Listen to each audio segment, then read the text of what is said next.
অনেকে বলে কোরআনে নাকি রাজনীতি নাই, ইসলামে নাকি রাজনীতি নাই। আসলে রাজনীতি মানেই বোঝে না। এই কথাগুলো যারা চাষ করে কর যে বই ঋষিদ এসে তো রাজনীতি করে গেল, ওই রাজনীতি বোঝেই না। হাঁসের মধ্যে যেমন রাজহাঁস, পথের মধ্যে যেমন রাজপথ, নীতির মধ্যে তেমন রাজনীতি। মানুষের নীতি হলো ফোকলা নীতি, আর আল্লাহর নীতি হলো রাজনীতি। কারণ আল্লাহ কোরআনে বলেছেন আল্লাহু গানিয়ুন ওয়া আনতুমুল ফুকারা। আমি আল্লাহ হলাম ধনী, বাদ বাকি সবাই হলো ফকির। তাহলে আমাদের নীতির নাম কি? সবাই জোরে কর। আমাদের নীতির নাম হলো ফকরা নীতি। জোরে কর, কি নীতি? আরো জোরে, জোরসে বলুন। আর আল্লাহর নীতির নাম কি? আরো জোরে কর। না বুঝে কয় রাজনীতি করতেছে। আসেন, সূরাটার নামই হলো মুলক। মুলক শব্দের অর্থ হলো রাজ্য, রাজত্ব। তাবারাকাল্লাযী বিয়াদিহিল মুলকু ওয়া হুয়া আলা কুল্লি শাইইন কাদির।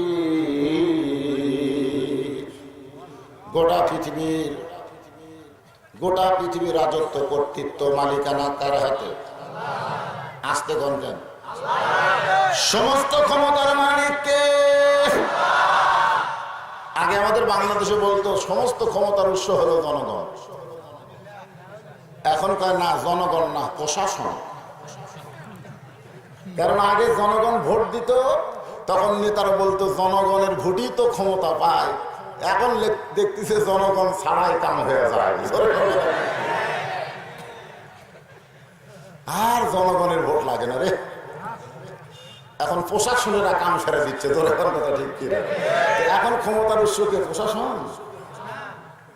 ক্ষমতার উৎস হলো ওয়া হুয়া আলা কুল্লি শাইইন কাদির। জোরে বলেন সুবহানাল্লাহ। আল্লাযী খালাকাল মাউতা ওয়াল হায়াতা লিয়াবলুয়াকুম আইয়ুকুম আহসানু আমালান ওয়া হুয়াল আজিজুল গফুর। তাহাজ্জুদের নামাজের পরে খলিফাতুল মুসলিমিন হযরত ওমর এই সূরা মুলুকটা পড়তেছেন। খুব খেয়াল করবেন। কোন নামাজ? অর্ধ পৃথিবীর খলিফা তাহাজ্জুদের নামাজ পড়ে। আমাদের মেম্বার চেয়ারম্যান গুলো পড়ে কিনা আল্লাহ ভালো জানে। অর্ধ পৃথিবীর খলিফা হযরত ওমর তাহাজ্জুদের নামাজ পড়ে এই সূরা মুলুক তেলাওয়াত করতেছেন। সূরা মুলুক পড়তেছে না, বরং তেলাওয়াত করতেছেন। একটা হলো পড়া, একটা হলো তেলাওয়াত করা। গিরিশচন্দ্র সেন কোরআন পড়েছে, কোরআনের বাংলা অনুবাদ পর্যন্ত লেগেছে, কিন্তু মরার সময় রাম রাম করে মরছে। তার মানে বোঝা গেল কোরআন পড়লে মানুষের ঈমান বাড়ে না।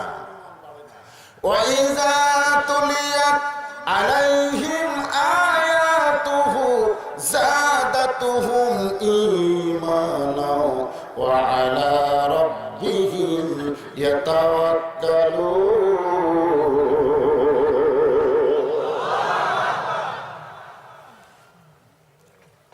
আমার এলাকায় আমার এক দাদা ছিল, মানুষ মল্লি বলতো আলহামদুলিল্লাহ। আমি দাদাকে বললাম, দাদু ভাই মানুষ মরলে ইন্না লিল্লাহ কোয়া লাগে, আপনি আলহামদুলিল্লাহ কোন কেন? তো বলতেছে মানুষ মরেও না, আমার খাওয়াও হয় না, মানুষ মরলেই আমি দাওয়াত খাই, এজন্য খুশির চোটে আলহামদুলিল্লাহ খাই।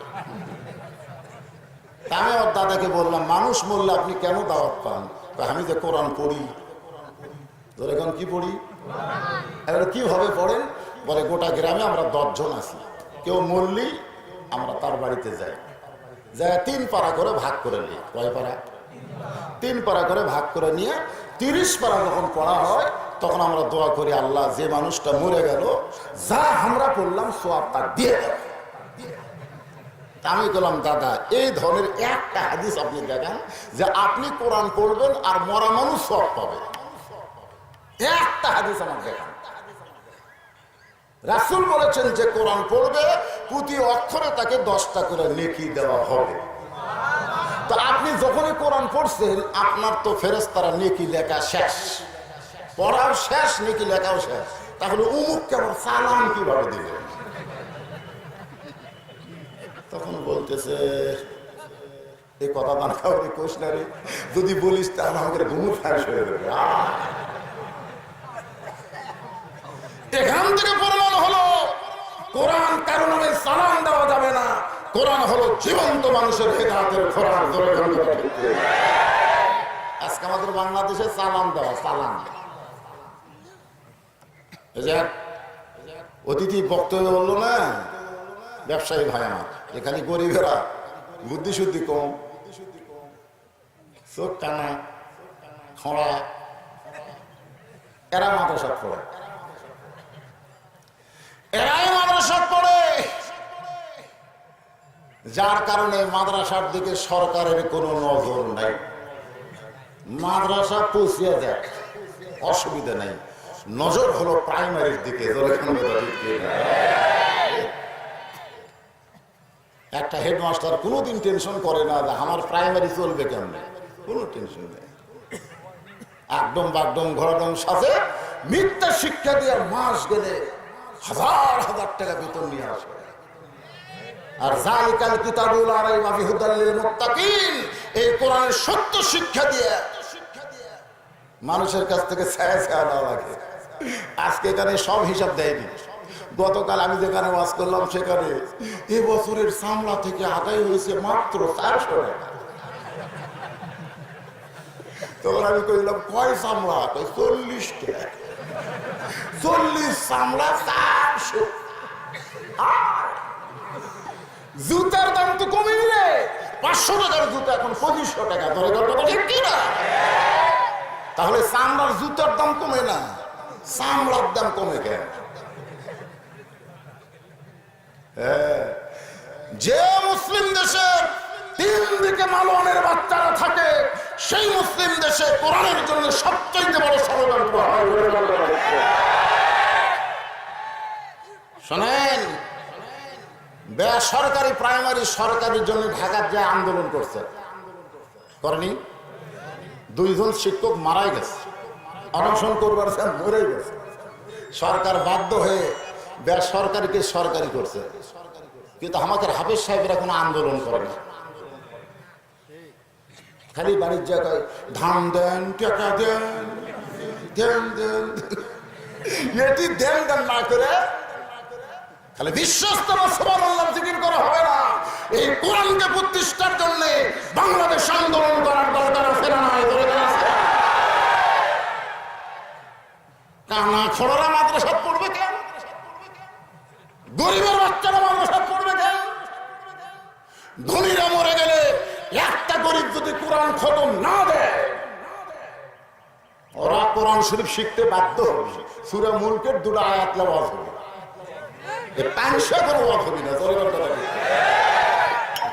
একটু মনে করতে হবে, শীতের রাত্রে গাও ভাঙবি না, সেটা ওয়াজ হলো কেন?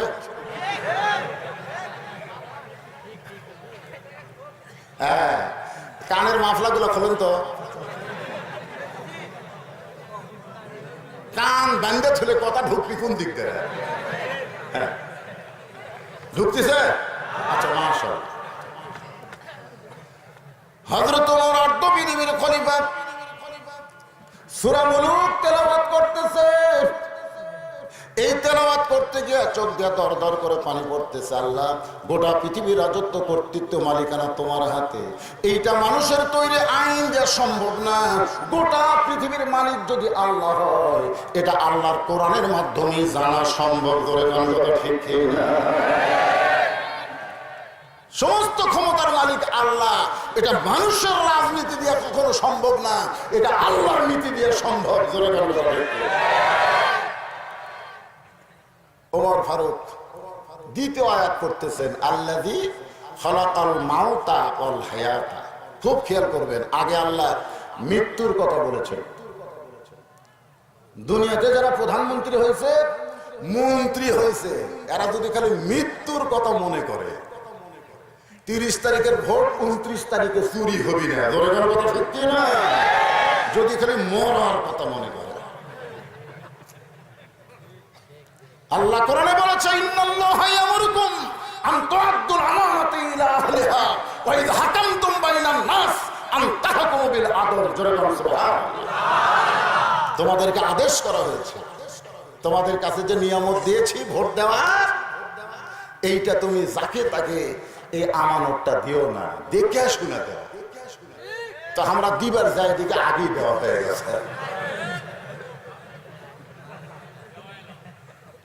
কি করবেন?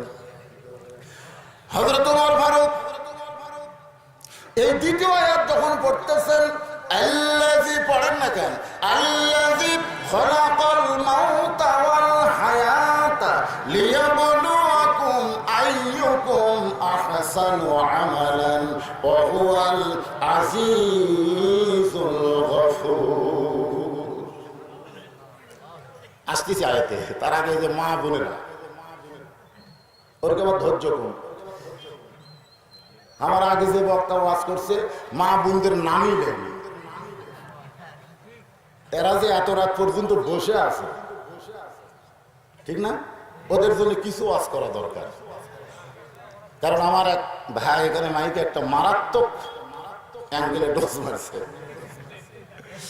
হ্যাঁ রে, আমরা বসি না দেখে হরা সিয়ারত করছে, আর আমাকে সিয়ার নাই রে। আল্লাহ রাসূল বলেছেন, মা তারাক্তু বাদি আলা উম্মতি ফিতনাতুন আদাররু আলা রাসূলু মিনান নিসাই। রাহুল বুখারী কিতাবুল ফিতন। কোরআন শরীফের পরে যে কিতাব হলো সবচাইতে দামি, তার নাম কি? বুখারী। সেই কিতাবের মধ্যে রাসূল বলেছেন, আমার পরে আমার উম্মতের জন্য সবচাইতে বড় বিপদ হলো পুরুষ মানুষের জন্য নারী নেত্রী হওয়া। নবীর পরে যতগুলো বিপদ আসবে, সবচাইতে বড় বিপদ হলো মরদ মানুষের জন্য মেয়ে মানুষ নেত্রী হওয়া। এখন আপনারা বলেন, কাশ্মীর বেশি বিপদে আছে না আমরা? এ কথা না। আসলে পৃথিবীর কোন দেশ বাংলাদেশের মতন এত বিপদে নাই। দেখবেন একটা দেওয়ালের যায় বিজ্ঞাপন লাগানো আছে, এই বিজ্ঞাপনের সাইডে একটা হারবালের পোস্টার। হারবাল ধরে কোন কি? এই বিজ্ঞাপন পড়তে যায় আমার চোখ পড়ছে হারবালের পোস্টার। ওই পোস্টারের ভিতরে লেখা আছে, ছোট জিনিস বড় করবেন, ব্যাকা হাসে সোজা করবেন, আগা মোটা গোড়া চিকন লেভেল পজিশন করবে, বেশি সময় যদি লাস্টিং না করে বেশি সময় থাকবে, তাহলে এই ওষুধ 2 মাস খান। আমি চিন্তা করলাম, আজ থেকে 10 বছর আগে বাংলাদেশের দেওয়ালে এরকম নেটেড পোস্টার ছিল না। ছোট জিনিস বড় করবে, লড়ভড় করে খাড়া করবে।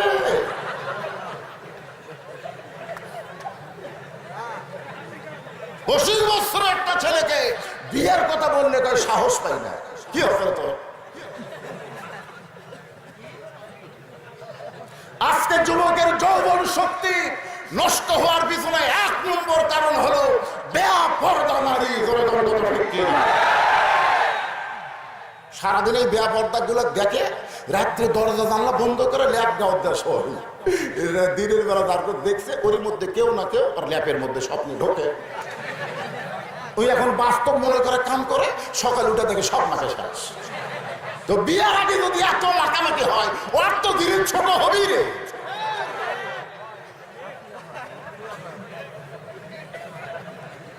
আমার মা বোনদের জন্য মা বোন যদি ভালো হয়, বাংলার প্রত্যেকটা যুবক ফেরেশতার চাইতেও ভালো হবে।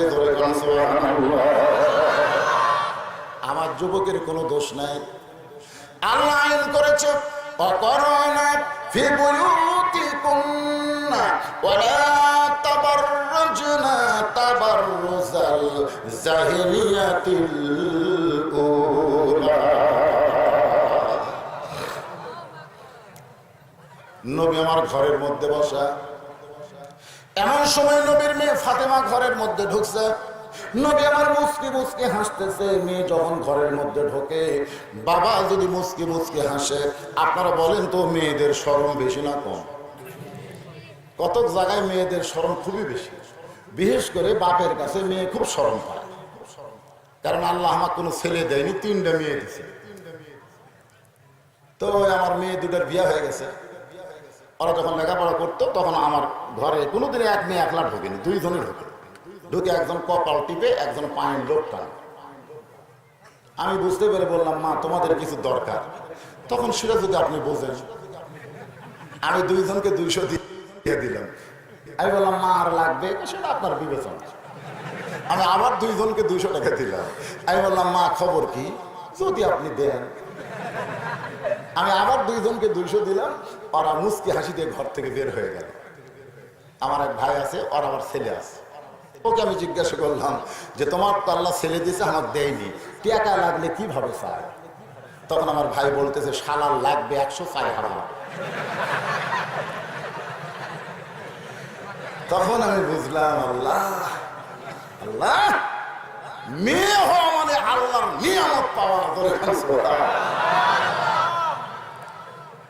নবীর ঘরের মধ্যে ফাতেমা, নবী মুচকি মুচকি হাসতেছেন। নবীর মুখের হাসি দেখে ফাতেমা শরমে বলে, বাবা আমি আপনার ঘরে ঢুকলাম, আপনি হাসেন কেন? রাসূল বলে, ফাতেমা তোমাকে দেখে হাসার কারণ হলো আল্লাহ তোমাকে খাতুনে জান্নাত ডিগ্রি দিয়েছে। কি ডিগ্রি? খাতুনে জান্নাত। মা ফাতেমা মুচকি মুচকি হাসতেছে। রাসূল বলে, তুমি আবার হাসো কেন? ফাতেমা বলে, বাবা আল্লাহ আমাকে খাতুনে জান্নাত ডিগ্রি দিয়েছে, এই জন্যই আমার মনে আনন্দ লাগছে। নবী বলেন, ফাতেমা আল্লাহ তোমাকে খাতুনে জান্নাত ডিগ্রি দিলে কি হবে মা? আল্লাহ তোমার আগে একটা মেয়েকে কিন্তু জান্নাত দিবে। আপনারা সুবহানাল্লাহ বলেন, কিন্তু মা ফাতেমা সুবহানাল্লাহ বলে। এটা হলো মেয়েদের স্বভাব। মেয়েরা কোনোদিন তার উপরে কাউকে মানতে চায় না। যেটা হলো আমাদের বাংলাদেশে একজন ক্ষমতায় আছে আর একজন জেলের মধ্যে ঢুকছে। আপনারা খবর চাচ্ছেন সাবেক প্রধানমন্ত্রী খুব বেশি অপরাধ করছে, এতিমের 2 কোটি টাকা মারছে, এখন সেটা 7 কোটি হচ্ছে। এখন পর্যন্ত ওই টাকা হাতটা ধরেই না, তারপরেও জামিন নেই, মরিয়া যাবে হাসপাতালে, তাও জামিন নেই। কারণ হলো একজন মেয়ে যদি ক্ষমতায় থাকে, আরেকজন মেয়ে যদি তার মতন হয়, তাকে যেভাবেই হোক পঙ্গু করার চেষ্টা করবে। এটা হলো মেয়েদের চরিত্র। আমার বড় মেয়ে মাছের তরকারি দিয়ে ভাত পাক করে দিছে। আমি যখন ভাত খাই, মেয়েটা আমার সামনে ঘুর ঘুর করে ঘোরে। আমি বললাম, মা তুমি ঘুর ঘুর করে ঘুরতেছ, আমি বুঝতে পারি, গোটা বাংলাদেশে ওয়াজ করলাম, মাছের তরকারি খাইলাম, কিন্তু তোমার মতো এত স্বাদের মাছের তরকারি কোনোদিন খাইনি। যেই বলছি, মেয়েটা আমাকে আরেক টুকরা দিছে। মেয়েটা মুচকি মুচকি হাসে, ঘাড় কাত করে দেখি ওর মা মুখ ফুলে বসে আছে। আমি বললাম, কে গো তোমার মন ভার কেন? কান্দার বলে, এখন থেকে মেয়ের বাড়ি পার হয়ে যান, আপনার মেয়েই পারে, আমি পারি না। আমি চোখের পানি বের করে বললাম, এরা কোন জাতরে? মেয়ের প্রশংসা করলে মা বেদার হয়, এই জাতের নাম হলো নারী জাত। মায়েরা হয়তো এখন বলবি যে হুজুর আমাদের ওয়াজ করেন না। না মা, আপনাকে খালি বিরুদ্ধে ওয়াজ নেই। আল্লাহ নবী বললেন, ফাতেমা তুমি খাতুনে জান্নাত ডিগ্রি পাইলে কি হবে? আল্লাহ তোমার আগে একজন মেয়েকে জান্নাত দিবে। ফাতেমা বলে, বাবা আমার আগে যে মেয়েটা জান্নাতে যাবে, ওই মেয়েটার বাড়ি কোন জায়গায়? ওই মেয়েটার নাম কি? ওই মেয়েটা এমন কি আমল করেছে আমার কি বলা যায় না? রাসূল বললেন, ফাতেমা ওই যে একটা পাহাড় দেখতেছো, পাহাড়ের সামনে একটা জঙ্গল, বলে হ্যাঁ, ওই জঙ্গলের সামনে ছোট্ট একটা ঝুপড়ি বাড়ি, ওই বাড়ি হলো একটা কাঠুরিয়ার বাড়ি। ওই কাঠুরিয়ার বিবি জামিলাকে আল্লাহ তোমার আগে জান্নাত দিবে।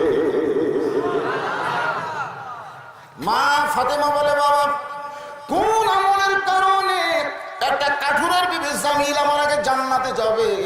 আমার মায়েরা যারা পর্দার অন্তরালে বসে আছেন, মা আপনাদের জন্য এই ওয়াজটা সময় লাগবে।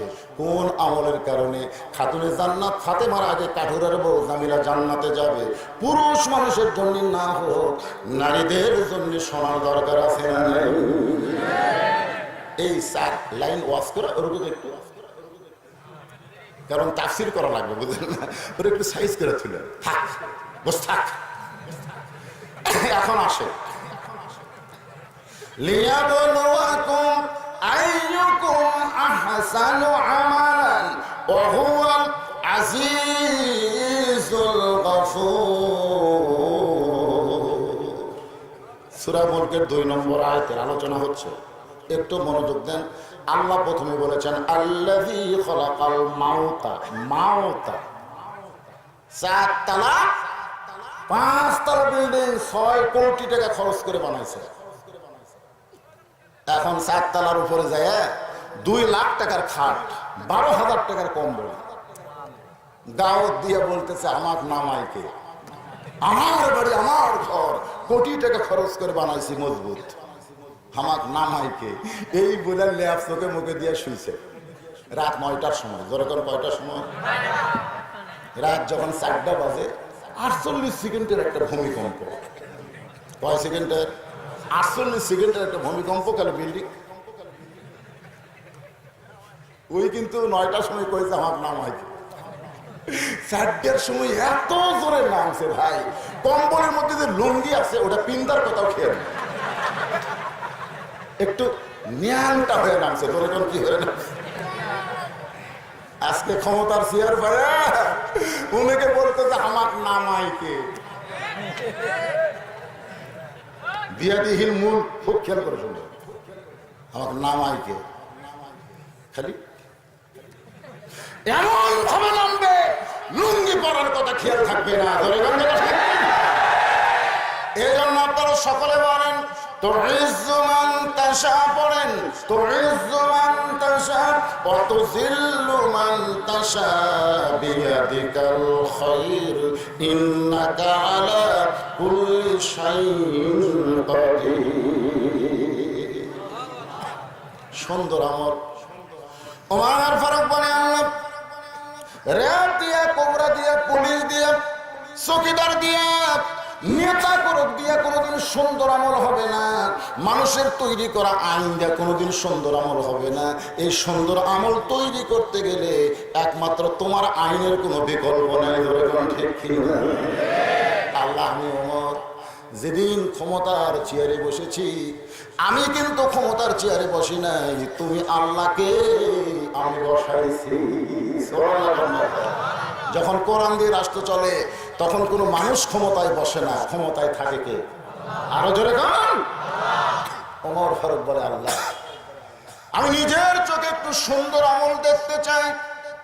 আইয়াকুম আহসানু আমালা, যে আমলের তুমি পরীক্ষা করবা সে আমলটা আমি একটু নিজের চোখে দেখতে চাই। হযরত ওমর নিজের চোখে সুন্দর আমল দেখার জন্য ছদ্মবেশে মদিনার অলি গলি ঘুরতেছিলেন। হঠাৎ হযরত ওমর দেখতে পায় বিস্তীর্ণ মরুভূমির ভিতরে একজন রাখাল উট আর দুম্বা চড়ায়। ওমর ফারুক সুন্দর আমল দেখার জন্য রাখালের কাছে গিয়া সালাম দিলেন, আসসালামু আলাইকুম রাখাল ভাই, আমার পেটে ক্ষুধা লাগছে, আমি উটের 1 পেয়ালা দুধ চাই। আসলে কোনো কথা বলার আগে কিন্তু সালাম দেওয়া লাগে। আপনারা কি করেন? এখানে যে কয়টা অতিথি বক্তব্য দিচ্ছে একটাও আগে সালাম দেন। রাসূল বলেছেন আসসালামু ক্বাবলাল কালাম, কোনো কথাবার্তা বলার আগে সালাম।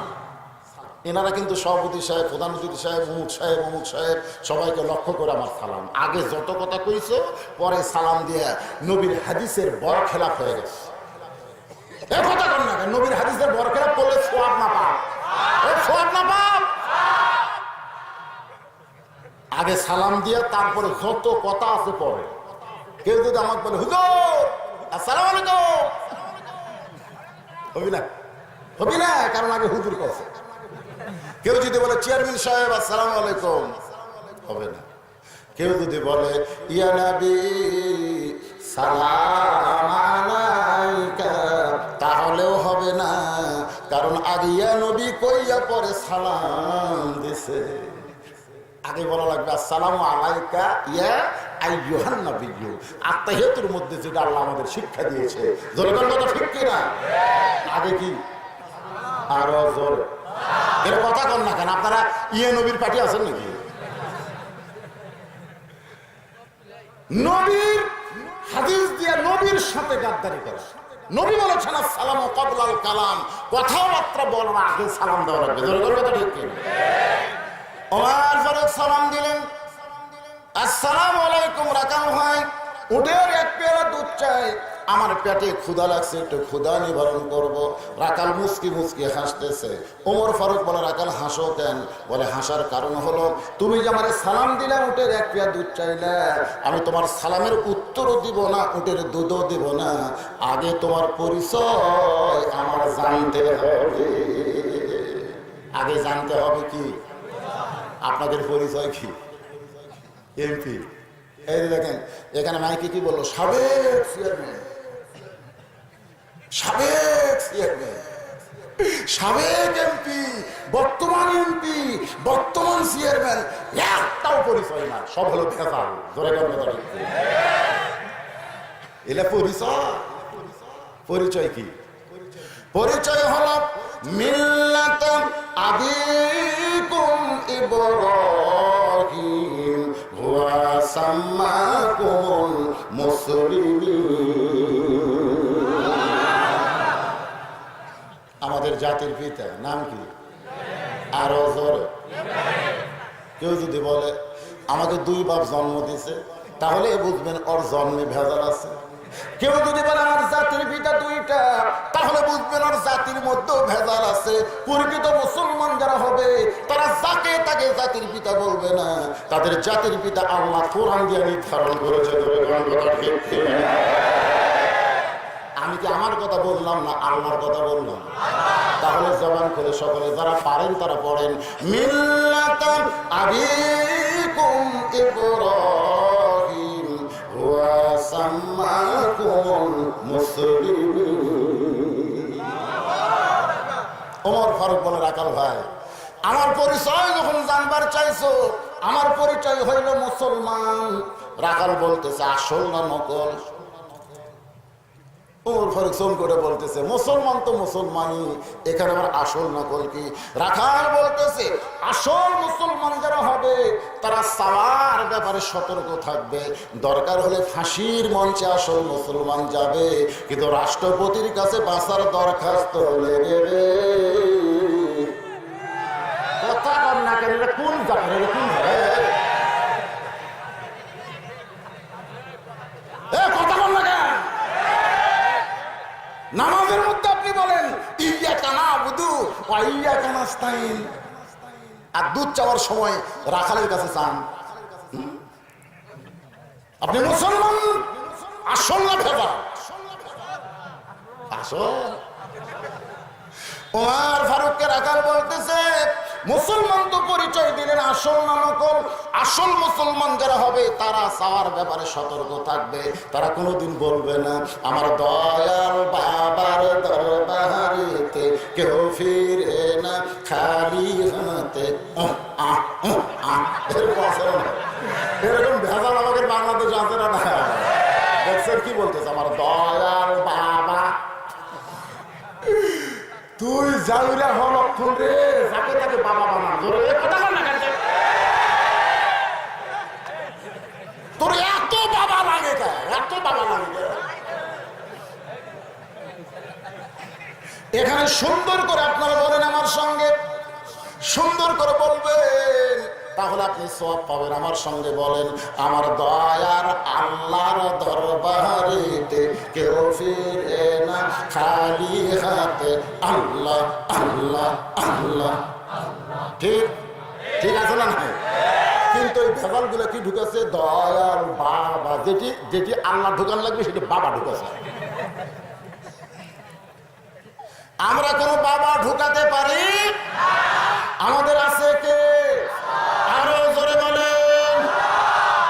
রাখাল বলে পথিক তুমি যদি যদি সত্যিই মুসলমান হও তাহলে তুমি দুধ চাইলা কার কাছে? ওমরের চোখ দিয়ে দর দর করে পানি পড়তেছে। আল্লাহ, তোমার কোরআনের আলো যখন সমাজের মধ্যে জ্বলবে তখন একজন রাখাল পর্যন্ত ওমর ফারুকের ভুল ধরতে পারবে। আজকে আমরা বক্তারা যা ইচ্ছা তাই বলে যাচ্ছি, একটা শ্রোতাও ভুল ধরে না।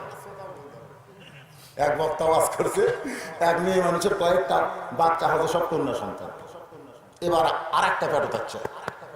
স্বামী বলছে এইবার যদি কন্যা হয় তো তালাক দেবে। এখন কি করবে? পেটের বাচ্চা নিয়ে বাবার দরবারে যাচ্ছে। বাবার দরবারে রাস্তার মধ্যে ছোট এক বাচ্চা খেলতেছে, ওই বাচ্চা ওভারটেক করে বাবার দরবারে গেছে। বাবা বলতে খবর কি? বলে পেটের মধ্যে বাচ্চা, যদি আবার কন্যা হয় স্বামী না তালাক দিবি। আপনি ভালো করে দেখেন তো বাবা খবর কি? বাবা তখন চোখ বন্ধ করে আর পেট দেখতেছে, একটা মেয়ে মানুষের পেট দেখতেছে। পেট দেখে বলতেছে আবারও কন্যা সন্তান, আবারও। এখন বাচ্চার মাও কাঁদতে কাঁদতে আসে, ছোট বাচ্চাকে কান্দেন কেন? বলে গেছিলাম ঘরে, বাবা কইছে আবার কন্যা। আবার যান, ভালো করে দেখান। তা আবার কি করবে? ছোট বাচ্চার কথায় গেছে। মেয়ে মানুষ তো বারবার ধিনাই দেওয়া যায়, জোরে কোন কথা ঠিক? এই মেয়ে মানুষের ইমানের কোনো গ্যারান্টি নেই। তো বাচ্চার ঝাঁকিতে আবার গেছে। বাবু তোমাকে আমি বললাম না তোমার কন্যা সন্তান, আবার আছো কেন? এই ধমক খাইয়ে কানতে কানতে যখন আসে, ছোট্ট বাচ্চা হাত ধরে বলতে চলেন তো আল্লাহর ওলির কাছে যারা আসে তারা কোনোদিন খালি হাতে ফিরে যায়? নাউযুবিল্লাহ। আল্লাহর ধন খাজাক দিয়ে, আল্লাহ আছে গায়েব হইয়া, খাজারে তোর দরবারেতে কেউ ফিরে না খালি হাতে। আসল মুসলমান না ভেজাল? আরো জোরে কর। বাচ্চা হাত ধরে নিয়ে গেছে। ও বাবা, মানুষ বিপদে পড়লে ওলির কাছে আসবে, বাবার কাছে আসবে, আপনি এত তাড়া দিয়ে মেয়েটাকে কেন খেদায় দেন? বলে আমি দেখলাম তো পেটে কন্যা সন্তান। ছেলে বলতে ভালো করে দেখে। এবার বাবা দেখে পুত্র সন্তান। বাপ কয় কে রে? কিছুক্ষণ আগে দেখলাম কন্যা, আবার পুত্র কেন? বলে আপনি ধমক দেননি? ওই ধমকে পেটের কন্যা পুত্র হয়ে গেছে। আর ধমক মারলে বাড়ির যে কোন আছে সব পুত্র হয়ে যাবে। শোনো লোক মাকে না, খালি কয় সুবহানাল্লাহ, সুবহানাল্লাহ, সুবহানাল্লাহ। এটা কোন দেশ রে? বাংলাদেশ। একটু মনোযোগ দিয়ে শুনবেন, সূরা মুলকের 2টা আয়াত আপনাদের সামনে আলোচনা করা হবে। বর্তমানে চলতেছে লিয়াবলুয়াকুম আইয়ুকুম আহসানু আমালান ওয়া হুয়াল আজিজুল গফুর।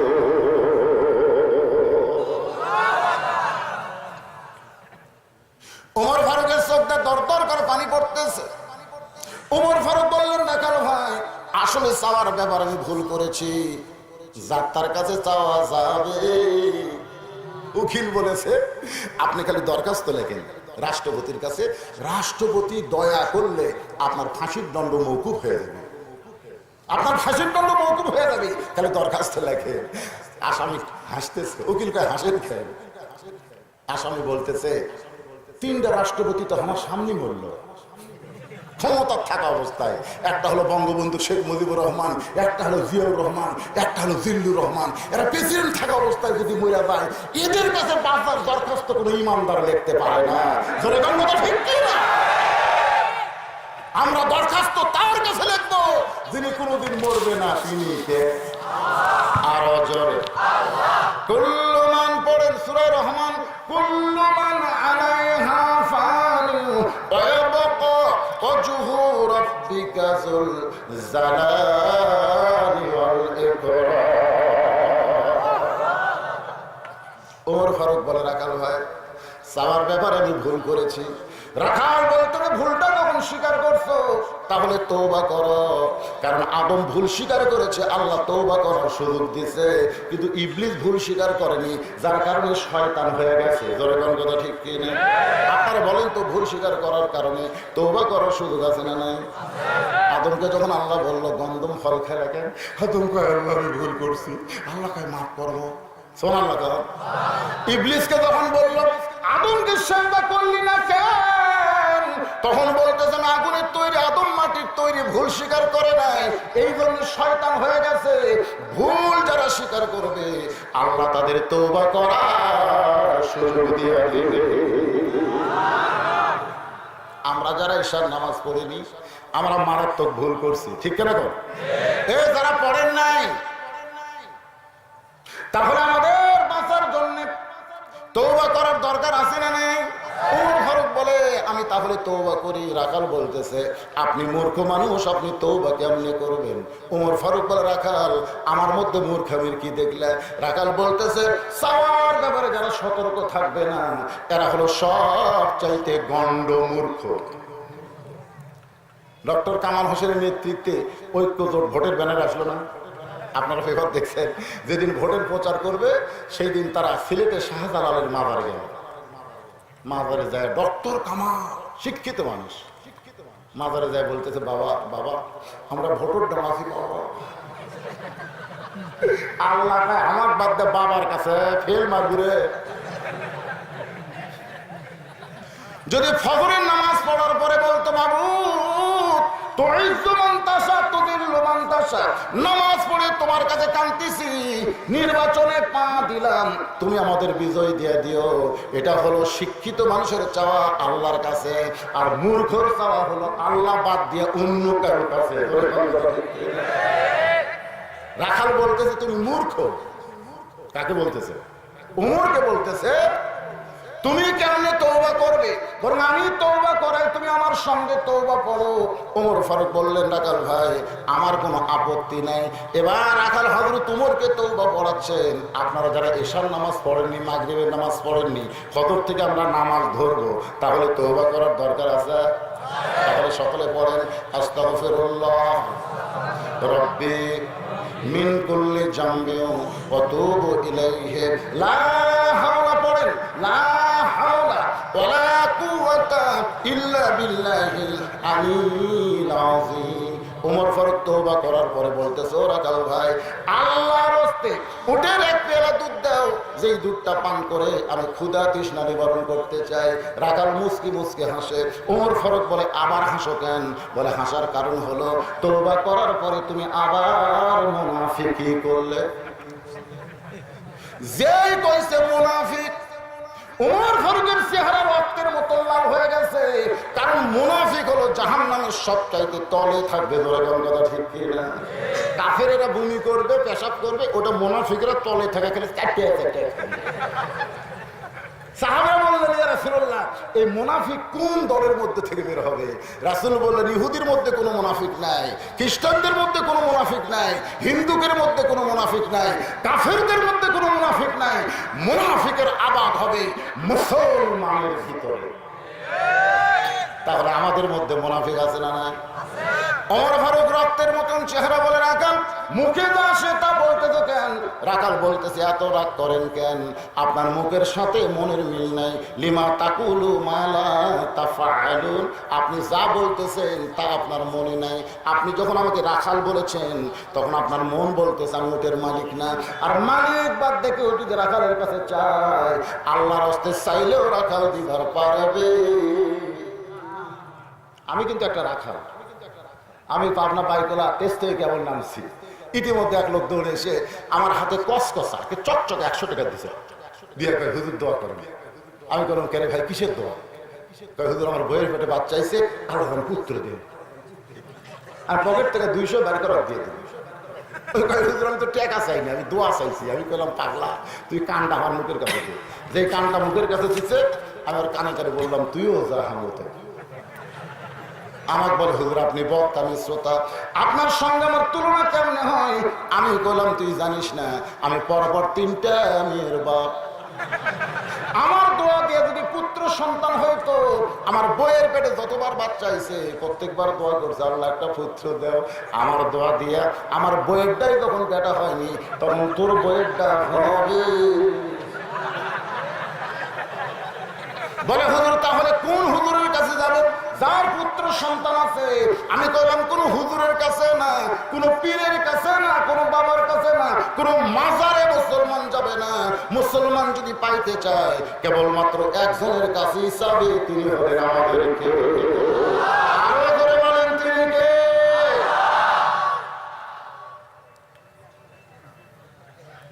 না অন্য কিছু না, ওয়াজ চলতেই থাকবে। বাঁশ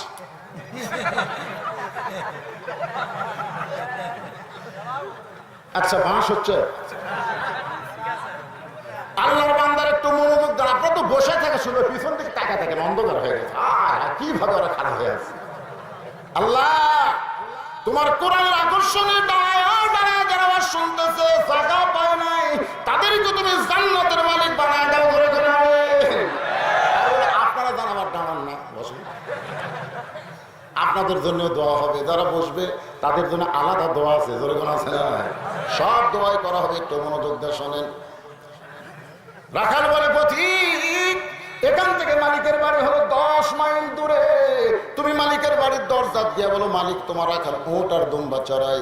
তুমি মালিক যদি হুকুম দাও তাহলে রাখাল আল্লাহর হস্তে উঠে 1 পেয়ালা দুধ দিবে। ওমর ফারুক বলে, রাখাল ভাই অত দূর মালিকের বাড়ি যাওয়ার দরকার আমার নাই, বরং তোমাকে 2টা টাকা দিলাম, এই 2টা টাকার বিনিময়ে তুমি উঠের 1 পেয়ালা দুধ দাও। সঙ্গে সঙ্গে রাখাল চিল্লায় বলে, পথিক তুমি কি হযরত উমরকে চিনো? রাখাল হযরত উমরকে বলতে যে, পথিক তুমি কি হযরত উমরকে চিনো? যে উমর আল্লাহর কোরআন দিয়া রাষ্ট্র চলায়, সে উমরের গুপ্ত বাহিনী যদি দূর থেকে দেখবার পায়, তুমি মালিক বাদ আমার 2 টাকা ঘুষ দিছো, আর আমি মালিক ছাড়াই তোমাকে উঠে 1 পেয়ালা দুধ দিলাম, তাহলে তোমাকেও ধরবে আমাকেও ধরবে।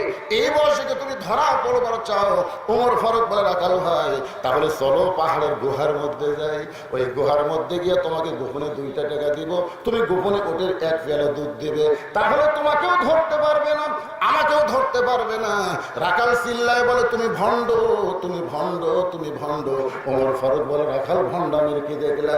রাখাল বলে, পথিক রে, পাহাড়ের গুহার মধ্যে দেওয়া না করলে দুনিয়ার কেউ দেখতে পাবে না, ঠিক আছে, কিন্তু যেখানে কেউ দেখতে পায় না সেখানে রাখালের আল্লাহ দেখতে পায়।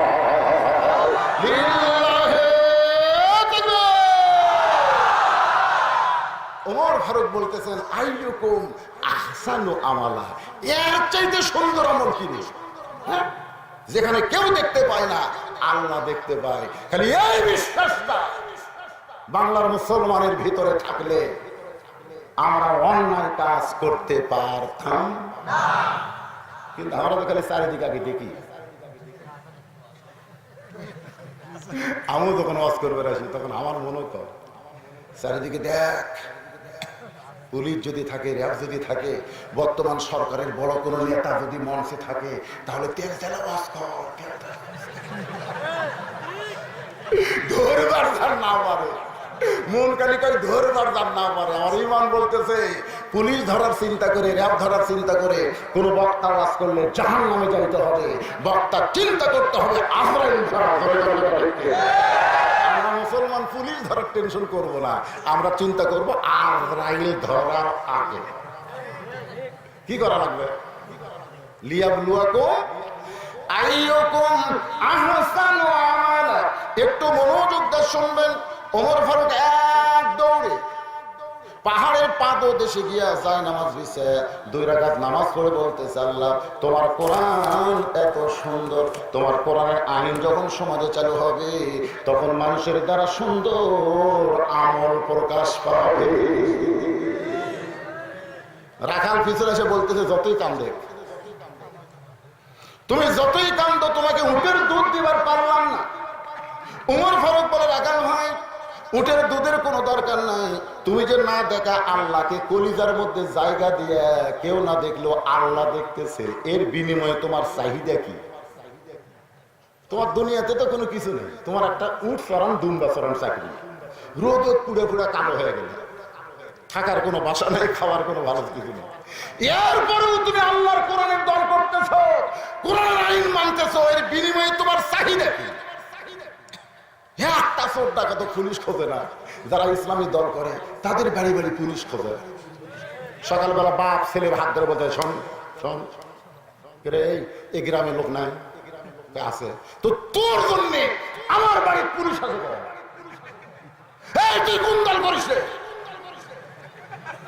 তোর চাহিদা কি রে? মাঝে মধ্যে ধরে নেওয়া যায়, রিমান্ডে হাত ফাটে দেয়, এরপরেও তুই কোরআনের জন্য আন্দোলন করিস, তোর চাহিদা কি? ছেলে তখন চোখের পানি নিয়ে বলে রব্বানা, পড়েন রব্বানা আতিনা ফিদ দুনিয়া হাসানাতাও ওয়া ফিল আখিরাতি হাসানাতাও ওয়া কিনা আযাবান্নার।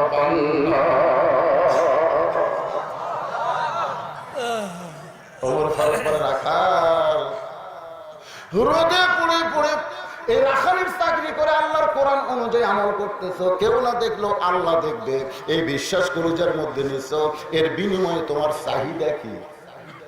রাখাল বলতেছে আমার চাহিদা হলো রব্বানা আতিনা ফিদ দুনিয়া হাসানা ওয়া ফিল আখিরাতি হাসানা।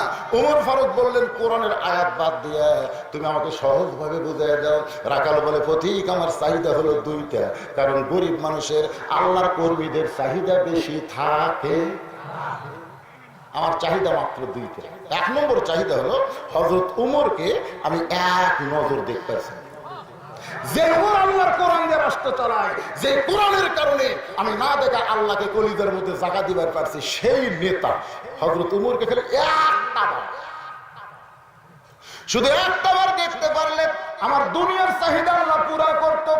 আমার দুই নম্বর চাহিদা হলো আমি রাখাল যখন মরে যাব, মরে যাওয়ার পরে অধম রাখালকে আল্লাহ যেন জান্নাত দেয়। সঙ্গে সঙ্গে হয়তো তোমার রাখালের হাতটা খপ করে ধরি, একটা চুমা খাইছে। রাখাল বলে পথিক আমার ঘর মাত্র হাতে চুমা খেলা কেন? বলে চুমা খাওয়ার কারণ হলো তোমার দুই নম্বর চাহিদা আল্লাহ পুরো করছে, মরার সঙ্গে সঙ্গেই আল্লাহ তোমাকে জান্নাত দিবে। আয়াতটা শোনেন, ইন্নাল্লাযীনা ক্বালু রাব্বুনাল্লাহু সুম্মা ইসতাকামু তাতানাজ্জালু আলাইহিমুল মালায়েকা আল্লা তাখাফু ওয়া লা তাহজানু ওয়া আবশিরু বিল জান্নাতিল্লাতী কুনতুম তুআদুন। ওমর ফারুক বলে রাখাল মরার সঙ্গে সঙ্গে তুমি জান্নাতে যাবে, এ ব্যাপারে কোনো সঙ্গে না। রাখাল মুচকি মুচকি হাসে। ওমর ফারুক বলে রাখাল হাসো কেন? বলে হাসার কারণ হলো বাকিটার কথা বললে মরে গেলে জান্নাত পাবো, এই বাকি কথা ভালোই কইলে, কিন্তু নগদ নগদ। ওমর ফারুক বলে নগদ কি? নগদ হলো হযরত উমরকে এক নজর দেখা। তুমি বাকিটা ভালোই বললে, কিন্তু উমরকে এক নজর দেখতে পাবো, এই কথা বলতে তোমার কোন জায়গা বাঁচবে? ওমর ফারুক চিন্তায় পড়ে গেলেন, যে রাখাল আমাকে তওবা পড়াছে, ধরে কোন কি পড়াছে, যে রাখাল আমাকে মুনাফিক কইছে, যে রাখাল আমাকে ভণ্ড কইছে, এখন যদি বলি আমি ওমর, বলাও সারা, রাখাল হার্ট ফেল করে মরাও সারা। কি পড়াছে? তওবা পড়াছে। জনগণ কি পড়াছে? খালি তওবা পড়ায়নি, মুনাফিক কইছে, ভণ্ড কইছে, এখন যদি বলি আমি ওমর, তাহলে রাখাল হার্ট ফেল করে মরতে পারে। এই জন্য হযরত ওমর টেনশন করতেছে। এমন সময় আল্লাহর কোরআন সব সমস্যার সমাধান,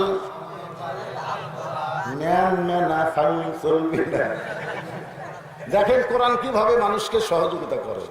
আজকে কোরআন থেকে আমাদের জানার দরকার আছে না নাই? এই জন্য জানার আগে একটা স্লোগান দেবেন, সব সমস্যার সমাধান। আমাদের এলাকার দুই মেয়ে মানুষ ঝগড়া করলে এক সাইডে জোরে শোনা যায়, আমার এলাকার মেয়েরা। আর এতগুলো মরদ এক স্লোগানে, ঘড়ি বাজতেছে রাত কত, 11:15, স্লোগানে যেন রাত হয় 9টা, এক স্লোগানে। শরীরের সমস্ত ক্লান্তি কোরআনের স্লোগান দিলে আল্লাহ দূর করে দিবে। কেন বললেন? অনুনাজ্জিলু মিনাল কুরআনি মা হুয়া শিফাউ ওয়া রাহমাতুল লিল মুমিনিন। গলা থাকারে দেন। সব সমস্যার সমাধান কোরআনের আলো ঘরত জ্বলে ঘর জ্বলাবে। ঢাকা আশা কোম্পানি একটা ট্যাঙ্কি বানাচ্ছে জানেন, যে ট্যাঙ্কির গাড়ত লেখা আছে 2 কোটি লিটার পানি আটে। সেই ট্যাঙ্কি থেকে পাইপ দিয়ে প্রত্যেকটা বাসায় পানি সাপ্লাই দিচ্ছে। প্রত্যেকটা বাসার লোকেরা ওই ট্যাঙ্কির পানি পান করে, গোসল করে, উজু করে। কিন্তু একদিন গভীর রাত্রে ওই ট্যাঙ্কির ছাপনা খুলে একটা মরা মোষ ফেলে দিছে। ওই মোষটা আস্তে আস্তে পচতিছে, পচিয়া গুলে গুলে পানির মধ্যে মিশ্রণ হয়ে ওই পাইপের ভিতর দিয়ে প্রত্যেকটা বাসায় পানি চলে যাচ্ছে। বাসার লোকেরা পানি গিলাসে নিয়ে বলতেছে অসাকাহম রব্বুহুম শারাবান তাহুরা। আপনারা বলেন তো পানি পাক না না পাক? তোমরা যতই বাসায় কোরআন পড়ো তোমার বাসার পানি পাক পাবা না যতক্ষণ ট্যাঙ্কি পরিষ্কার না করবা। বর্তমানে ট্যাঙ্কির নাম হলো সংসদ। জোরে বলেন নাম কি? আরো জোরে। তাহলে ট্যাঙ্কি আগে সাফ করা লাগবে, ট্যাঙ্কি সাফ না করে পানি পরিষ্কার পাওয়া যাবে না বাবা। এই জন্য স্লোগান দেবেন সাইজ মতো, যে বলবো আল কোরআনের আলো আপনারা বলবেন সংসদে জালো। বলতে পারবেন? এই শোনেন, আওয়ামী লীগ বলেন, বিএনপি বলেন, জাতীয় পার্টি বলেন, তাবলিগ বলেন, আপনারা দেখেন এই 5 আঙ্গুল কিন্তু 5 কাজ করে। আমি দেখছি 5 আঙ্গুল 5 কাজ করে। এই যে এই আঙ্গুল, এই আঙ্গুল, এই আঙ্গুল, আমি একদিন ফিজিক্স করে দেখলাম এই বড় আঙ্গুল মনে করেন আওয়ামী লীগ, মনে করেন মানে এরা ক্ষমতা আছে, এরকম হলো বড়ই ক্ষমতা। এর পাশে যেটা এটা ধরেন বিএনপি, আর এটা হলো কোনো মতে জাতীয় বিরোধী দল, জাতীয় কোনো মতে বলুন না। আর এইদিকে এটা ধরতেছেন তাবলিগ, পীর মুরিদি যা আছে সব মিলাই দিচ্ছে। আর জামাত ইসলাম যুদ্ধ অপরাধী এক আমরা বুড়া লোক দিন মনে করেন। আপনারা বলেন তো 5 আঙ্গুলের কি এক কাজ? যখন পথ দেখায় তখন এই আঙ্গুল দিয়ে, বিজয়ের যখন প্রতীক তখন 2 আঙ্গুল দিয়ে, যখন কান চুলকায় তখন 3 আঙ্গুল দিয়ে, যখন রাগ করে তখন বুড়া আঙ্গুল দেখায়। কিন্তু ভাত যখন খাবার যায় তখন কিন্তু 5 আঙ্গুল 5 কাম করে না, একবারে ধরে মুখ দেয় ধরে। আমরা বাংলাদেশের পরিবেশে 20 দল 14 দল করতে পারি, কিন্তু কোরআনের মাহফিলে যখন কোরআনের কথা বলবো তখন 20 দল 14 দল থাকবো না, সব মুসলমান এক দল হয়ে যাবো। এই জন্য যাই যা করেন করেন। এই মুহূর্তে একটা স্লোগান ডাটের দেওয়া লাগবে, এটা কিন্তু হচ্ছে না। আগামীকাল গোটা পৃথিবী শুনবে একটা ডাঁটের স্লোগান দিবি ভাই। অনেকদিন হলে স্লোগান বন্ধ হয়ে গেছে। তুই ভয় খাসে গল্প করতেছে ফিস ফিস করে, কথা জোরে কাকায় দেওয়ালের কারণ আছে, খালি কথা না করার জন্য পেজের দাম 250 টাকা, খালি কথা বন্ধ করার জন্য একটা লোক কথা কয় কেবারে এত দাম বাড়তেছে কিছু খাওয়া পারে না। হুজুর কথা কয়ে জেলত যাবি, এমন ভয় দেখান দেখাতে খালি জেলের ভয়। একটা স্লোগান আজকে দেন, ইউটিউবে চলে যাক গোটা বিশ্ব। আমি যে বলবো আল কোরআনের আলো আপনারা বলবেন সংসদে জালো। বলতে পারবেন না? আল কোরআনের আলো, কোরআন হাদিস যেখানে দুনিয়ার মুসলমান। ওমর ফারুক টেনশন করতেছে, আমি যে ওমর এই কথা রাখালকে কেমনে বলি, যে রাখাল আমাকে তওবা পড়াইছে, আমারে মুনাফিক কইছে, ভণ্ড কইছে। যখন টেনশন করতেছে এমন সময় আল্লাহর কোরআন এসে বলতেছে উদউ ইলা সাবিলি রাব্বিকা বিল হিকমাহ। যখন তুমি ডাইরেক্ট কোনো কথা বলতে পারবা না তখন হিকমতের সাথে বলা লাগবে। এই কথাটা বর্তমানে আমরা বক্তারা ডাইরেক্ট অনেক কিছু বলবার পারতেছি না, তাই বলে কি বলা ছাড়া যাবে? হিকমত, হিকমত মানে কি এরকম অ্যাঙ্গেলের মধ্যে। ওমর ফারুক বললেন রাখাল ভাই সত্যি কি তুমি হযরত ওমর দেখবার চাও? যেই বলছে সত্যি কি দেখবার চাও, রাখাল লাভ ধরে বলতেছে কোথায় হযরত ওমর? ওমর বলতেছে অধৈর্য হলে হবে না, ইন্নাল্লাহা মা'আস সাবিরিন। ধৈর্যশীলদের সঙ্গে কে আছে? রাখাল বলতেছে তাহলে হযরত ওমর দেখার পথ কি? ওমর ফারুক বলতেছেন সত্যি যদি হযরত ওমরকে দেখতে চাও তাহলে ফজরের নামাজ তোমাকে সামনে কাতারে আদায় করা লাগবে। ফজরের নামাজ সামনে কাতারে যদি আদায় করো, যেই মানুষটাকে নামাজ পড়াতে দেখবে, ইমামতি করতে দেখবে, ওই মানুষটি হলেন হযরত ওমর। যখন কোরআনের শাসন চালু হবে, প্রত্যেকটা নেতাকে ইমামতি করার যোগ্যতা থাকা লাগবে। বর্তমানে যাকে ভোট দিয়ে নেতা বানাচ্ছেন, এরা নামাজ পড়াবার যায় না পড়বার যায়? একটা নেতা এদিন মসজিদে গেলে আমাদের মতন মরদ কেউ নেই, জোরে কথা ঠিক। গরিবের ছেলে ইমাম বলতে, তো হুজুর জুমার দিনে এমপি আসলো নামাজ পড়বে, আমি পড়াবো, এমপি পড়বো। আমি বললাম খবর ঠিক দিছি, কিভাবে দিলে? গম মারা টেকা মারা খায়, উড়া তো মোটা পেট মোটা, এই এমপি খালি রুকুর মধ্যে বেশিক্ষণ উপর করে থাকছে। যাকে উড়াত মোটা পেট মোটা, তারা কিন্তু রুকুত গেলে কষ্ট হয়। তাড়াতাড়ি করছি, আমি মনে মনে করলাম যতই মাথা খুঁজলে আমি মাথা না তোলা পর্যন্ত মাথা তুলে পারবি না রে।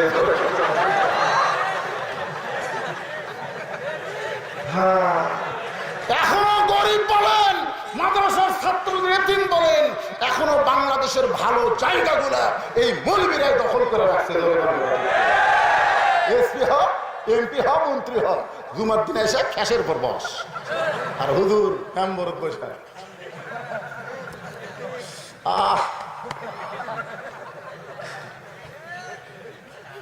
এখনো আমরা মসজিদ দখল করে ফেলছি, তোর কথা ঠিক করে। ভালো জায়গা যদি আমাদের দখলে থাকে, খারাপ গুলো দখল করতে কত ভালো লাগবে। কিন্তু এই মৌলবীদের মধ্যে তো মিল নেই। আজকে মিলের উপর আমি একটা ডাইরেক্ট ওয়াজ করবো, শুনবেন আপনারা? সব ওয়াজ হবে, ঘড়ি কখন 12টা বাজে আপনার খেয়াল করেন না, না সারা রাতি। আল্লাহর বান্দার একটু মনোযোগ দিয়ে শোনেন। ওমর ফারুক বললেন, রাখাল ভাই সামনে কাতারে যদি নামাজ পড়ো, মেহরাবের দিকে লক্ষ্য করে দেখবা যেই মানুষটা ইমামতি করতেছে ওই মানুষটি হলেন হযরত ওমর। রাখাল মুচকি মুচকি হাসে। ওমর ফারুক বলে, রাখাল হাসো কেন? বলে, হাসার কারণ হলো আমি মসজিদের বারান্দায় নামাজ পড়ি, আমি একজন সাধারণ রাখাল হইয়া মসজিদের ভিতরে ঢোকার কোনোদিন সাহস পাই না। মসজিদের ভিতরে দামি দামি সাহাবী, ওই দামি দামি সাহাবীর মধ্যে আমি সাধারণ রাখাল কেমনি যাই, এই জন্যই আমি বারান্দায় নামাজ পড়ি। ওমর ফারুক বলে, রাখাল মসজিদের ভিতরে দামি দামি, আর তুমি কোন দামি এই কথা তোমার কে বলেছে? বরং আল্লাহর আইন হলো ইন্না আকরামাকুম ইনদাল্লাহি আতকাকুম। ওই ব্যক্তি সবচাইতে দামি হয় যার কলিজার মধ্যে আল্লাহর বেশি ভয়। আমি বক্তা ফেরত বসে ওয়াজ করতেছি, আমি দামি। এমনও হতে পারে আমার জিব্বার মধ্যে জাহান্নামে বসি দিয়ে আল্লাহ মাথার টুপি মুকুট দাড়ি এরকম জুব্বা করে জাহান্নামে টেনে টেনে নিয়ে যাচ্ছে, জাহান্নামের ফেরেশতা দিয়ে। আর আপনারা যাচ্ছেন জান্নাতে। আপনারা কবেন, আল্লাহ এই হুজুরের ওয়াজ শুনে আমল করে আমরা জান্নাতে। তো হুজুর জাহান্নামে কেন? কি করেন হুজুর জাহান্নামে কেন? আল্লাহ তখন কোরআন দিয়ে ডানা দিবে, লিমা তাকুলু মা লা তাফালুন। এই হুজুর যা কষে আমল করেন। কি মনে করতেছেন বক্তা আল্লাহ তক্তা বানাবে? তক্তা। তখন আপনারা বলবেন, আল্লাহ যে হুজুরের ওয়াজ শুনে আমরা আমল করে জান্নাতে যাচ্ছি, ওই হুজুরকে কি আমাদের সঙ্গে জান্নাতে দেওয়া যায় না? আল্লাহ তখন বলবে, সোতারা রে, তোদের অনুরোধের কারণে ওই বক্তাকে আমি আল্লাহ জান্নাত দিয়ে দিলাম। তাহলে আপনাদের ওসিলায় আল্লাহ আমাকে জান্নাত দিবার, এরকম দিবার পারে? কে দামি, কে কম দামি, এইটা কোনোদিন নির্ধারণ মানুষের চেহারা দেখে হয় না, পজিশন দেখে হয় না, এটা নির্ধারণ হয় ইন্না আকরামাকুম ইনদাল্লাহি আতকাকুম। ওমর ফারুক বলে, রাখাল তুমি কম দামি আর ভিতরে দামি দামি, এই কথা তোমারে কে কইছে? সামনে কাতারে নামাজ পড়লে ওমরকে দেখতে পাবে, নসিদ কিন্তু দেখতে পাবে না। রাখাল মুচকি মুচকি হাসে। ওমর ফারুক বলে, হাসো কেন? বলে, হাসার কারণ হলো আজকে এশার নামাজ পড়ে আমি বাড়ি যাচ্ছি না। ওমর ফারুক তোমাকে বলে, এশার নামাজ পড়ে বাড়ি যাবা না কেন? বাড়িতে গেলে ফজর সামনে কাতারে পাবো, তাই আমি এশার নামাজ থেকেই ফজরের নামাজ সামনে কাতারে ধরার একটা চেষ্টা করব। ওমর ফারুক বললেন, রাখাল ভাই এশা থেকে ফজর হলো লম্বা সময়, এশা থেকে ফজর লম্বা সময়, এই লম্বা সময়ে যদি তোমার ঘুম ধরে তাহলে কি করবে? রাখাল বলছে যে ঘুমটা যদি ধরেই মসজিদের ভিতরে কোন এক জায়গায় তাড়িয়ে নেব। যেই কইছে মসজিদের ভিতরে কোন এক জায়গায় ঘুম পাবো, উমর বর্গের চেহারা রক্তের মতো লাল হয়ে গেছে। কি করি মসজিদের মধ্যে ঘুম, মসজিদের মধ্যে ঘুম পাড়ার দলিল কোথায় গেলি? মসজিদের মধ্যে ঘুম পাড়বো দলিল কোথায়?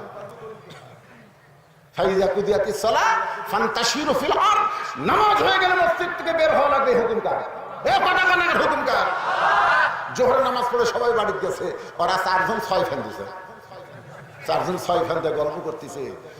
ধানের দাম কম, আলুর দাম যে কি হবে, মাথার উপর ফ্যান ঘুরতেছে আর এই শালারা গল্প করতেছে। ফেরেশতা কয় আল্লাহ নামাজ পড়ে সবাই বাড়িতে গেল, এই 4 জন বাড়ির দাঁড়িয়ে গল্প করতেছে, এর কি রেজাল্ট কি? আল্লাহ বলতেছে এই গল্প করতে গিয়ে মাথার উপর যতক্ষণ ফ্যান ঘুরলো, এই ফ্যানের কারেন্টের বিল না দেওয়া পর্যন্ত এরকে জান্নাত হবে না। মসজিদের বাপের ঘর, ইচ্ছা মতো গল্প না। ছোটবেলা শুনেছি পেঁয়াজ, কাঁচা পেঁয়াজ খাই কেউ মসজিদে ঢুকলে এই তোর মুখের দুর্গন্ধ। ফেরেশতারা দুর্গন্ধ পছন্দ করে না, আর এখন মসজিদের মধ্যে যাই দেখি পেঁয়াজ করতেছে, পেঁয়াজ কাটিয়া মুড়ি মাখতেছে। বাইরে থেকে খেয়ে গেলে তা খুলে খুলে বার করতেছে, আর এখন ভিতরেই মাখতেছে। মসজিদ মনে হয় রান্না ঘর বানাচ্ছে। কথা কর না, কথা কর না, আগামীকাল কর, আগামীকাল কর, আজকে কর না। আল্লাহর বান্দারা একটু মনোযোগ দিবেন। ওমর ফারুক বলবেন রাখাল ভাই বরং আজানের গুরুত্ব দিও, আজানের গুরুত্ব দিও।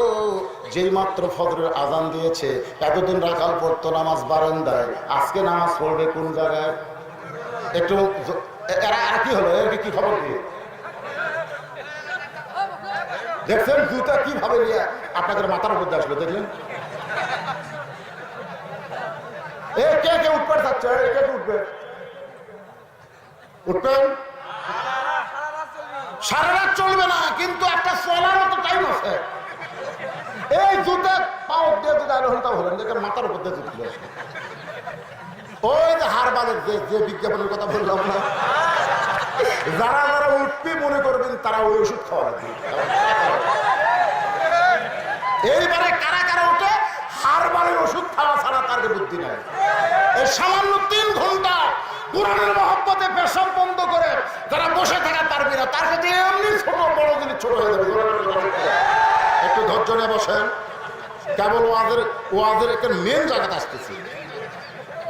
লিয়াবলুয়াকুম আইয়ুকুম আহসানু আমালা, একটু মনোযোগ দিয়ে শুনবেন। ওমর ফারুক বলেন রাখাল ভাই আজানের গুরুত্ব দিও। এতদিন রাখাল নামাজ পড়েছে বারান্দায়, আজকে যেই মাত্র মুয়াজ্জিন আজান দিয়েছে, আসসালাতু খায়রুম মিনান নাওম, ঘুম হইতে কথা কয় না, উত্তম, অতি উত্তম। যাই অতি উত্তম করেছেন, ঠিক মতো ফজর হচ্ছে তো? মানে কত জায়গাতে আল্লাহ সাইজ করার জন্য মানুষ কয় ইনশাল্লাহ। ইনশাল্লাহ মানে কি? আল্লাহ যদি চাই, নিজের কোনো চেষ্টা নেই, নিজের কোনো চেষ্টা নেই। আসসালাতু খায়রুম মিনান নাওম শোনার সঙ্গে সঙ্গে এতদিন রাখাল আস্তে আস্তে হাঁটছে, কারণ বারান্দাত নামাজ পড়ে। যারা বারান্দাত নামাজ পড়ে তাদের এত গুরুত্ব নেই, জোরে কোনো কথা ঠিক কিনা? কিন্তু যারা সামনে কাতারে নামাজ পড়বে তাদের আজানের গুরুত্ব আছে না? বারান্দায় নামাজ পড়ে এই নামাজিরা হচ্ছে ওই সূরা মাউনের ফাওয়াইলুল লিল, পড়েন ফাওয়াইলুল লিল মুসাল্লিন আল্লাযীনা হুম আন সালাতিহিম সাহুন আল্লাযীনা হুম ইরাউন ওয়া ইয়ামনাউনাল মাউন। এটা হলো যারা বারান্দাত পড়ে। আর যারা সামনে কাতারে নামাজ পড়ে তাদের জন্য আল্লাহ বললেন কদ আফলাহা মান তাযাক্কা ওয়া যাকারা ইসমা রাব্বিহি ফাসাল্লাহ। সুবহানাল্লাহ। রাখাল এতদিন নামাজ পড়ছে বারান্দায়, আজকে সামনে কাতারে আজান শোনার সঙ্গে সঙ্গে খালি আজান শুনে শোনেন, আপনার বাড়ির থেকে যদি মসজিদ 100 গজ দূরে হয়, 5 ওয়াক্ত নামাজের জামাত ধরবেন, এসে মসজিদে নামাজ পড়ে খালি খালি এইভাবে হাত মারবেন, তার জীবনে ডায়াবেটিসের জন্য ঘোড়া দৌড় দেওয়া লাগবে না। যৌবন বয়সে ঠিক মতো আল্লাহর ইবাদত করেনি, বুড়া বয়সে লাতি মসজিদে দিয়ে দেখছি লাতি। দাদা কাছে আমি তো ঠিক মতো উঠে বসে পারি না রে, তো তুই সিয়ারটা থুই আয় মসজিদে। সিয়ার আমি মসজিদে যাই কেবা সিয়ার খেয়ে মুখে বসে বসে নামাজ পড়ে আসে কিভাবে, হাঁটে হাঁটে আসে, হাঁটে হাঁটে আসে বসে নামাজ পড়বি। আর এই সিয়ার যারা মসজিদে থুবি সকলে সমান পাপ করবি। কথা কন না কেন, কথা কন না কেন, স্নান করে নিয়ে আসে না হাঁটে হাঁটে, গোটা ভাদুরিয়া বাজার হাঁটে হাঁটে করে হাঁটে হাঁটে বসে চা খায়, মসজিদের যে বসে।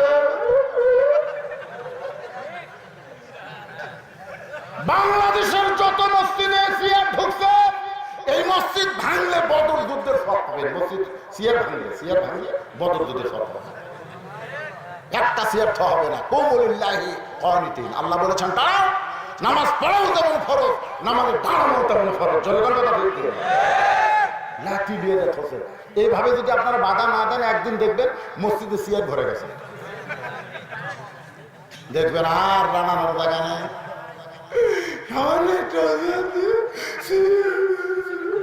মজা, খুব মজা তো সিয়ার বসতে গেছে।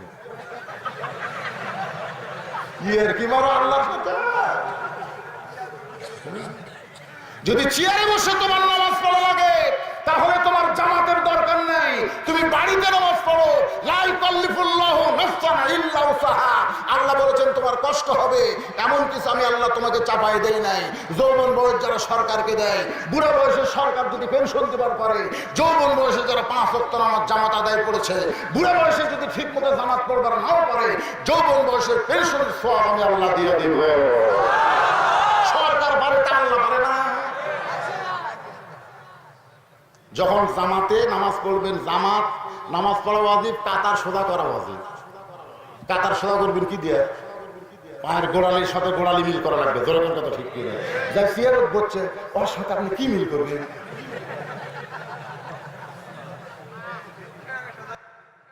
আল্লাহর বান্দারা মনে কষ্ট নিয়েন না। রাখা এতদিন বারান্দায় নামাজ পড়েছে, আজকে মসজিদের সামনে কাতারে যাবে, মসজিদের দরজায় এসে দরজার দিকে তাকায় রাখার একটা দোয়া পড়তেছে, আল্লাহুম্মা আফতাহলি আবওয়াবা রাহমাতিক। ডান পা দিয়ে মসজিদের মধ্যে ঢুকে রাখাল সামনে কাতারে যখন যাবার চায়, প্রত্যেকটা সাহাবী রাখালকে যাওয়ার জন্য রাস্তা করে দেয়। সুবহানাল্লাহ।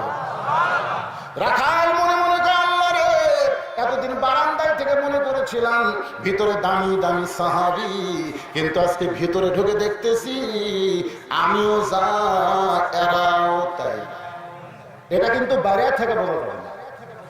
ভিতরে এসপি সাহেব সামনে কাতারে, আর একজন মুসল্লি ছাড়া কাতার পুরো হচ্ছে না। এসপি খালে পিছন দিকে তাকায়, আরে একটা পিছন দিকে তাকায় দেখে দরজার চৌকিদার খারাপ হয়ে আছে। এসপি ডাকতেছে, আয়। চৌকিদার বলে, না স্যার, আপনি এসপি, আমি চৌকিদার।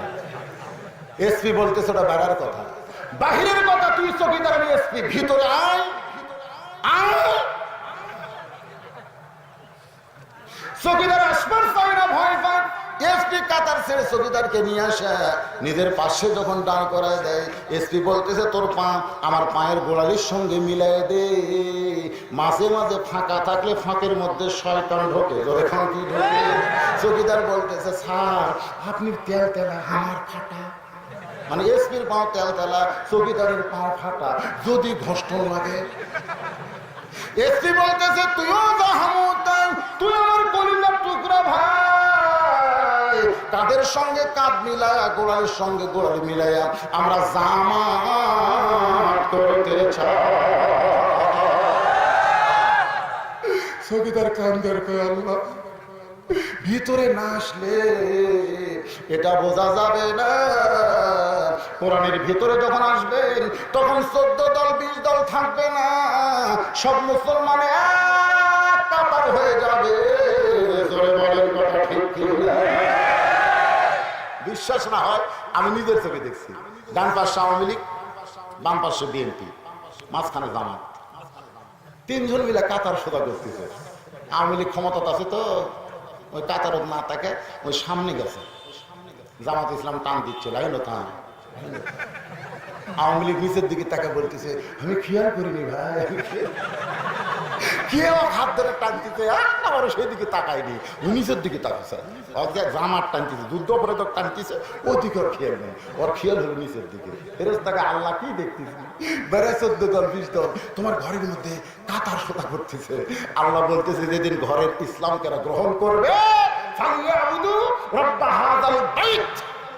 সেদিন থেকে বাংলাদেশে 14 দল 20 দল থাকবে না, সব মুসলমান এক দল হয়ে যাবে।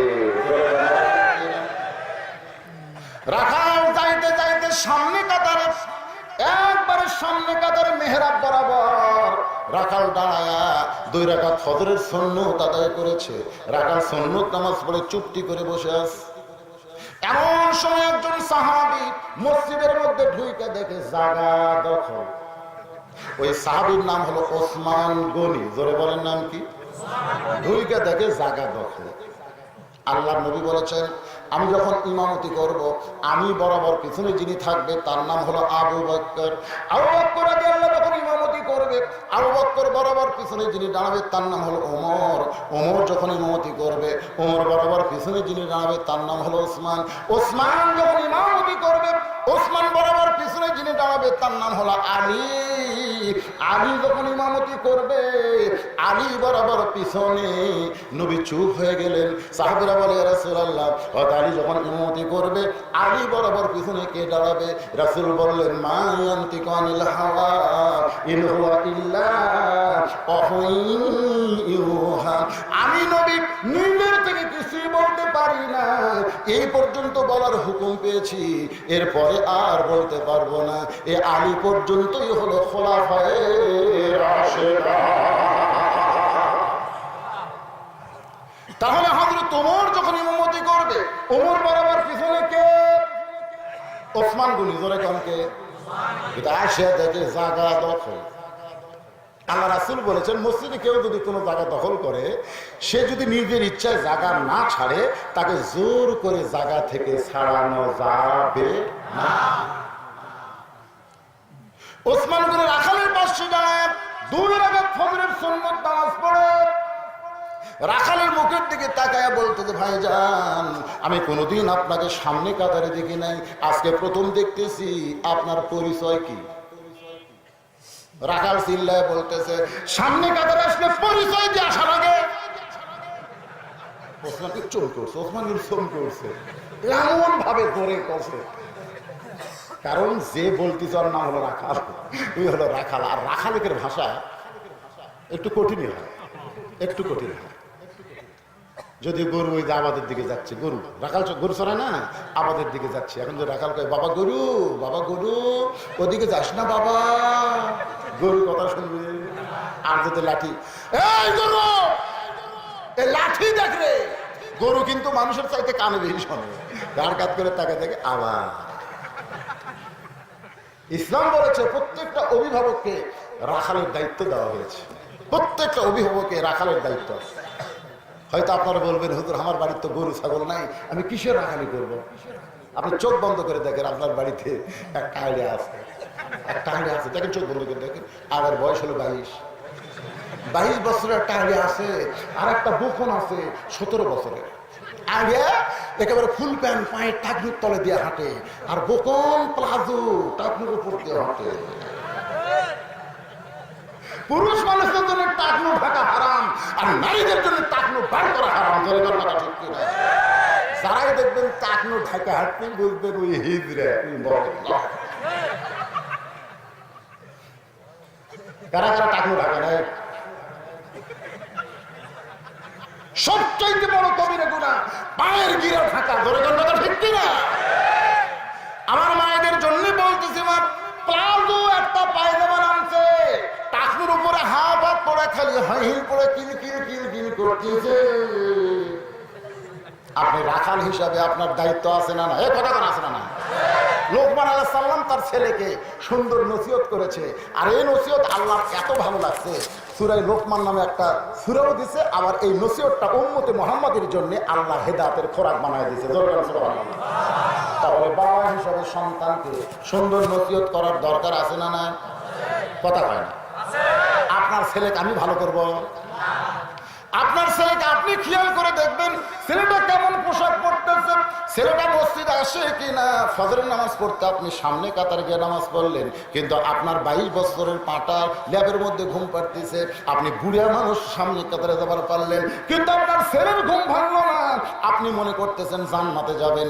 এত সহজ না। কু আনফুসাকুম ওয়া আহলিকুম নার, জাহান্নামের আগুন থেকে বাঁচতে গেলে একলা বাঁচলে হবে না, আহারদের নিয়ে বাঁচা লাগবে। বাপ বেটা একসঙ্গে জামাতে নামাজ আদায় করা লাগবে। আপনার মেয়ে যদি বেপরোয়া হয়ে ঘুরে, বাবা হিসেবে আপনার দায়িত্ব আছে না নাই? আছে না না? কি দায়িত্ব পালন করছেন? আপনাদের বাড়ির যুবতী মেয়ে নাই, তাহলে আপনার দায়িত্ব কি? মনে করেন কোনো দায়িত্ব নাই, ওই ইচ্ছা মতো ঘুরুক ফিরুক নাকি? আল্লাহর নবী ঘরের মধ্যে গিয়ে দেখে 9 বছরের মেয়ে ফাতেমা হাতের মধ্যে 2টা চুরি দিয়ে মুসকে মুসকে হাসতেছে। আল্লাহ রাসূল তো বলতে পারতেন, দেখি তো মা কেমন লাগতেছে মা। রাসূল তা না বলে দেখি ঘর থেকে বের হলেন। 9 বছরের মেয়ে ফাতেমা চমকে গেল। বাবা ঘর থেকে কেন বাইরে যায়? বারান্দায় দেখে নবীর চোখ দিয়ে দর দর করে পানি পড়তেছে। ফাতেমা বলে, বাবা কি দুঃখ আপনার মনে, আপনি ঘর থেকে বাইরে এসে কেন কাঁদতেছেন? রাসূল বলে, ফাতেমা যে দুনিয়াতে সাজবে মা, আল্লাহ তার আখিরাতের সাজ কমায়া দিবে। সঙ্গে সঙ্গে ফাতেমা হাতের 2টা চুরি খুলে মাটির থাইলা দেয়। নবী বুঝতে পারছে তার মেয়েটা রাগ করছে, রাগ করে যখন 2টা চুরি ফাইলা দেয়, নবী দৌড়ে গিয়া ওই 2টা চুরি কুড়ে জামার পকেটের মধ্যে ঢুকে। ফাতেমা বলে, বাবা যেই চুরি হাতে দেওয়ার পরে আপনি কানলেন, সেই চুরি ফাইলা দিলাম কেন, কুড়ে পকেটে রাখলেন? আল্লাহ নবী বলেন, ফাতেমা আয় আয় আমার কাছে আয়। যেই নবীর মেয়ে ফাতেমা নবীর কাছে যায়, নবী কপালে একটা চুমো দিয়ে বলতেছে, মা এই 2টা চুরি আমি যত্ন করে রাইখা দিব, শুধু চুরি যত্ন করব না, তোর নাকে ফুল পরায় দিব, তোর কানে দুল পরায় দিব, তোর হাতে বালা পরায় দিব, তোর গলায় মালা পরায় দিব। ফাতেমা বলে, কবে কবে? আল্লাহর নবী বললেন, যেদিন তোমার বিবাহ হবে। রাসূল বুঝাই দিলেন, খালি স্বামী ছাড়া অন্য কারো জন্য ফুল দুল বালা মালা সাজা একটাও একটাও।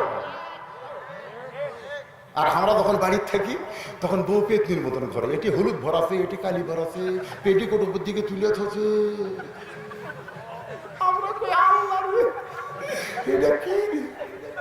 যখন বেড়ে আসি পরের বউ দেখে কি সাজিছে রে।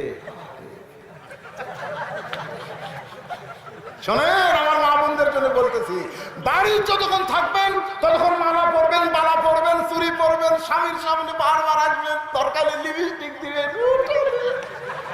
স্বামী কবে, আল্লাহ রে কি জান্নাতের হুর পাচ্ছি। আর বাইরে যখন যাবেন, কালো বোরকা গাউত দেবেন, কালো নিকাব দেবেন, সব কালো, কালো জুতা, কালো মুজিয়া, কালো চশমা, কালো। মরদ মানুষ দেখবে আর পেতনি গেল।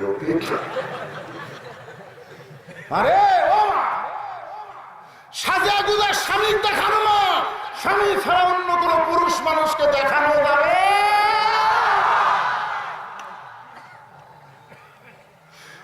আল্লাহর বান্দারা যারা বসে আছেন, আল্লাহর বান্দারা যারা শুনতেছেন, ঘড়ি কিন্তু 11:30 বাজে গেল, আরো যদি 1 ঘন্টা হয় অসুবিধা আছে? তাই বলে 1 ঘন্টা না, লিয়াবলুয়াকুম আইয়ুকুম আহসানু আমালা। এই আয়াতটা পুরোপুরি বোঝানোর পরে ওমর ফারুককে দেখার জন্য রাখাল সামনে কাতারে সুন্নত পড়ে বসে আছে। ওসমান গনি 2 রাকাত সুন্নত পড়ে রাখালকে বলতে যে, ভাইজান কোনোদিন আপনাকে সামনে কাতারে দেখি নাই, আজকে প্রথম দেখতেছি, আপনার পরিচয় কি?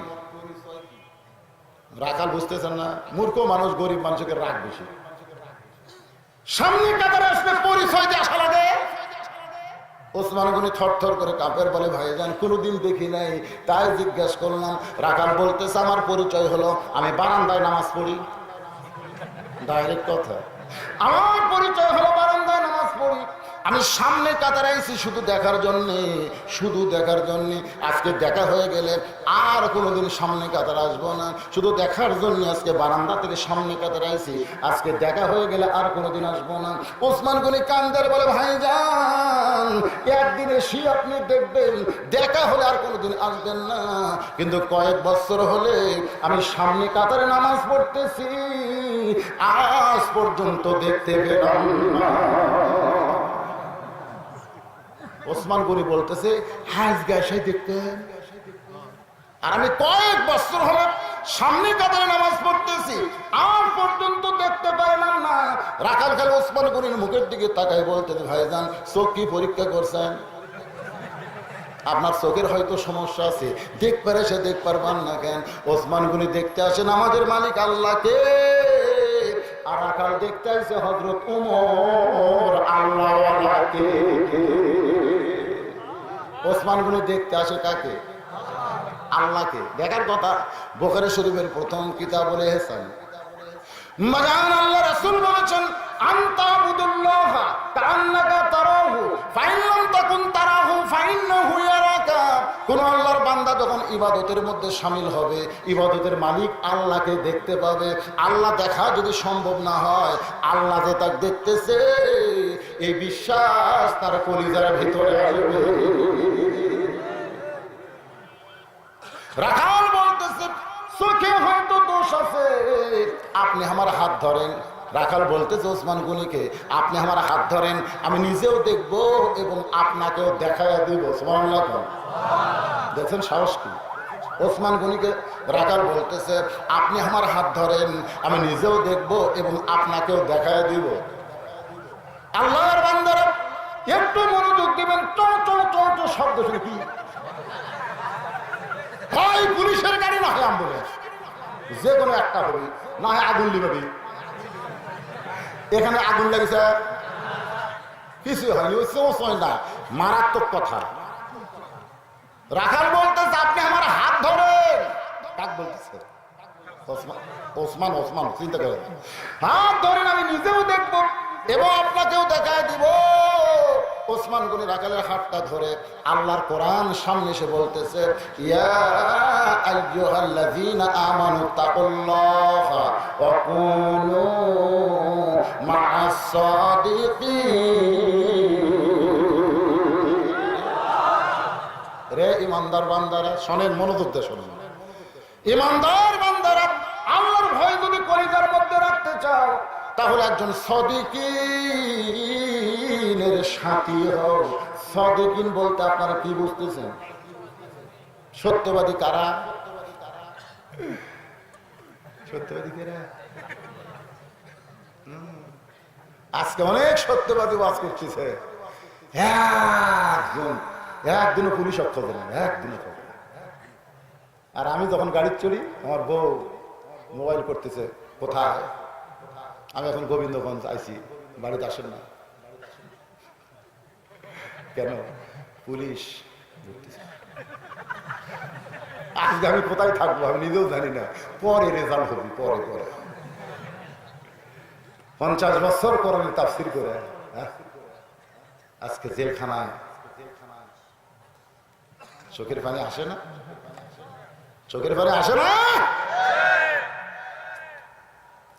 আল্লাহর বান্দারা আসল কথা বলে হুজুর ধরা পড়েছে, আসল কথা বলে হুজুর জেলে গিয়েছে, পাঁচশো কথা বলে যারা আজ ওয়াজ করতেছে, আসল কথা বলে হুজুর ধরা পড়েছে।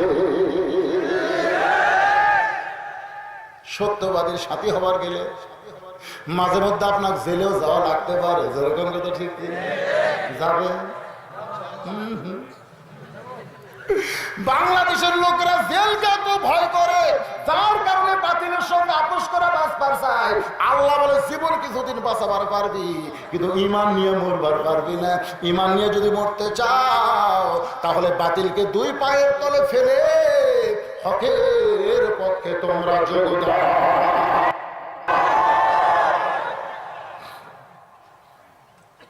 আল্লাহর বান্দারা, ওসমান গনি রাখালের হাতটা ধরে বসে আছে। আল্লাহর কোরআন বলতে, ওসমান রে, তোর যোগ্যতায় তুই কোনোদিন দেখবার পাস নাই, আজকে এমন একজন মহান মানব তোর কাছে যে নিজেও দেখবে এবং তোমাকেও দেখাইয়া দিবে। ভালো মানুষ সবাই কি ভালো বিশ্বাস করে, ধরে সুবহানাল্লাহ। আজকে ওয়াজের মধ্যে দেখবেন যারা পরচর্চা করতেছে, ও বক্তার বিরুদ্ধে কই, ও বক্তার বিরুদ্ধে কই, বুঝবেন ওর মধ্যে ভেজাল ঢুকছে। আমার ওয়াজ আপনার ইউটিউবে শোনেন না, এ কথা কেন শোনেন না?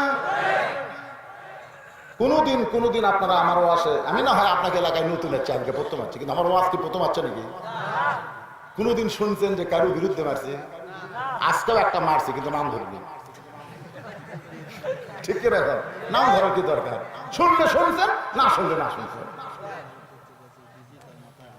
আল্লাহর বান্দার একটু মনোযোগ দেন। ওসমান গনি হাতটা ধরে আছে দেখার জন্য।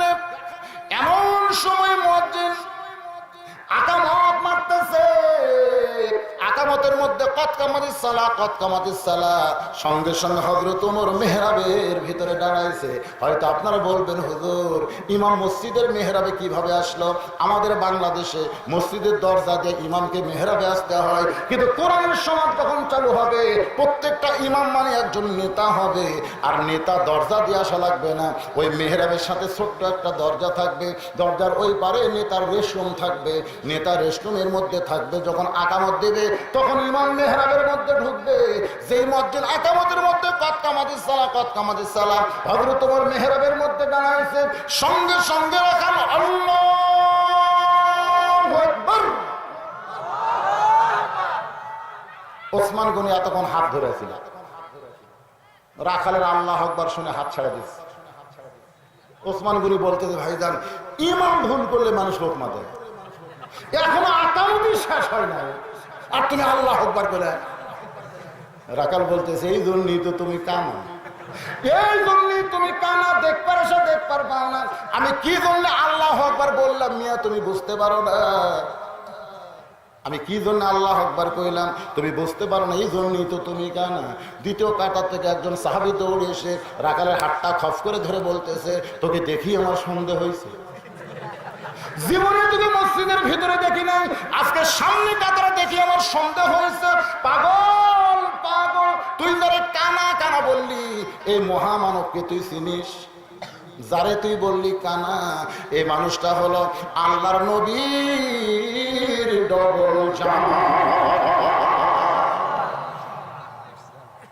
রাখাল ছোট বাচ্চার মতন কান্দের বলে, এই জন্যই তুমি বারান্দাত নামাজ পড়ি, মসজিদের ভিতরে ঢোকার সাহস পায় না। মসজিদের ভিতরে দামি দামি সাহাবী, আমি রাখাল কেমনে চিনবো রে? এই জন্যই তুমি ভিতরে ঢুকতে চাই না। ওই পথিক ওমর ফারুকের দিকে আঙ্গুল তুলে বলতেছে, ওই পথিক আমার সর্বনাশ করেছে, ওই পথিক আমারে কইছে যদি হযরত ওমরকে দেখবার চাও তাহলে সামনে কাতারে দাঁড়াইলে মেহরাবের মধ্যে যেই মানুষটা নামাজ পড়াবে সেই মানুষটি হলো হযরত ওমর। শুধু হযরত ওমরকে দেখার জন্য আজকে বারান্দা বাদ দিয়া আমি সামনে কাতারে আইছি। এই সামনে কাতারে আসার পরে মেহরাবের মধ্যে যদি পথিক আমি দেখতে পাই, এখন তোমরাই বলো লোকমা দেওয়া ছাড়া তো আমার উপায় নাই, আমি আল্লাহু আকবার লোকমা দিয়া ওই পথিককে আমি মেহরাব থেকে সরায় দিব। ওই জায়গায় হযরত ওমরকে আমি এক নজরে দেখতে চাই। হাজার হাজার সাহাবীরা কাঁদতেছে, মসজিদে নববীর সমস্ত সাহাবীরা যখন কান্দে, রাখাল চিল্লায় বলে, আল্লাহ, বারান্দায় নামাজ পড়া ভালো, বারান্দায় নামাজ পড়া ভালো, এই ভিতরে কেন কান্দা কান্দি শুরু হয়ে গেল? ওসমান গনি বলে, রাখাল ভাই, ভিতরে কান্দার কারণ হলো তুমি যারা পথিক পথিক বলতেছ, তিনি হলেন হযরত ওমর। গাছের গোড়া কাটলে গাছটা যেমন ঠাস করে পড়ে যায়, রাখাল তেমনি পড়ে গেলেন ওমর ফারুকের সামনে, কাটা মুরগির মতন ছটফট করে বলতেছে, ইয়া আমিরুল মুমিনিন, আমি আপনাকে তওবা করাইছি, আমি আপনাকে মুনাফিক কইছি, আমি আপনাকে ভণ্ড কইছি, এত কথা বলার পরেও আপনি অধম রাখালকে কিছুই বলেননি। সমস্ত সাহাবীরা চিল্লায় বলে, এই পাগল কোন দিকটা মসজিদের মধ্যে ঢুকলো, কারে তওবা পড়াইছে, কারে মুনাফিক কইছে, কারে ভণ্ড কইছে, এই পাগল ভিতরে এরকম ভুল কেন ঢুকতেছে? ওমর ফারুক জোড়হাত করে বললেন, সাহাবীরা রে,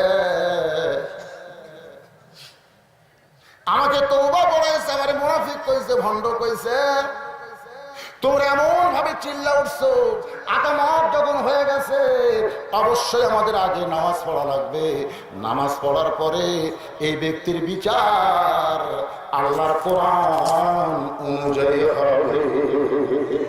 লিল্লাহে তাকবীর। সমস্ত সাহাবারা বলে, আমিরুল মুমিনিন, নামাজের আগে যদি বিচারটা দেখতে পাইতাম আমাদের কলিজায় শান্তি নিয়ে আমরা নামাজ আদায় করতাম। ওমর ফারুক বললেন, আকামত যখন হয়ে গেছে তখন নামাজ ছাড়া অন্য কাজ করা। সমস্ত সাহাবীরা বললেন, তাহলে আজকে ফজরের নামাজের পরে আল্লাহর কোরআন দিয়ে বিচার হবে। এখানে যত মানুষ আপনারা আছেন বাজান গো, কোরআন দিয়ে যে বিচার হবে এই বিচারটা আমরা সচক্ষে দেখার দরকার আছে। কারা কারা দেখবেন? আল্লাহ একটু হাত দেখান তো দেখি। যারা দেখবেন, খালি 2 রাকাত নামাজ হয়ে গেলে বিচার হবে। টান টান করে তোলেন না কেন? কি হলো? কেন মাঝখানে হাত ডাউন করে টান করে তোলো? মাশাআল্লাহ, হাত নামান, হাত নামান, সুবহানাল্লাহ। আমি চিন্তা করেছিলাম যে এক টানা 2 ঘন্টা ওয়াজ করার পরে এই এলাকাতে আসেনি। এখনকার বক্তারা বুঝলেন, ওয়াজ শুনবার যাবেন, খালি ওয়াজ করে ঘড়ি দেখে 40 মিনিট ওয়াজ করে আল্লাহ কর। আর আমি 2 ঘন্টা ওয়াজ করছি। কন ভাই কথা করছি, কথা কন না কেন? বুড়া হয়েছি রে। আমার ওয়াজের বয়স হলো 32 বছর, ওয়াজ করার বয়স 32। আর এখনকার জেলা বক্তা ভাইরাল হয়ে গেছে, এরকে জন্ম থেকে এখন পর্যন্ত 32 হয়নি। কি মনে করতেছেন? হ্যাঁ না, সে ঘামে যাচ্ছি আমি। আপনারা কাগজ দিয়ে আছেন, কাপড় আমি ঘামে যাচ্ছি বাবা, আমার অসুস্থ। আমি কয়েকদিন আগে পাইলসের অপারেশন করেছি। অসুস্থ মানুষ চিন্তা করছি আজকে ইন্নুয়াই উঠছে, আসে কি আসে না? আসবি কে রে? খালি ফজরের 2 রাকাত নামাজের পরে আল্লাহর কোরআন থেকে জ্বলন্ত একটা বিচার ওমর ফারুক সাহাবীদের দেখাবেন, আপনারাও দেখবেন। আমাকে এখানে অনেক আগে বলা হয়েছে হুজুর মাদ্রাসার জন্য 10টা মিনিট আপনি একটু আদায় করবেন। আমি চিন্তা করতেছিলাম যে কখন আদায় করি, কখন করি। এখন সবাই তখন হাত তুলছেন। এখন তো আপনার বিচার দেখে তারপরে বাড়ি যাবেন। এখন তো না দেখে কেউ গেলে বুঝতেছেন ওই ডাহা টাটকা মুনাফিক হবে। যেরকম কথা ঠিক, কারণ 2 হাত তুলেছেন মানে কি? হ্যাঁ, এখন আপনাদের কাছে মাদ্রাসার বাচ্চারা ব্যাগ নিয়ে যাবে। ব্যাগ পকেট থেকে বের করেন। আল্লাহর কোরআনকে যারা ভালো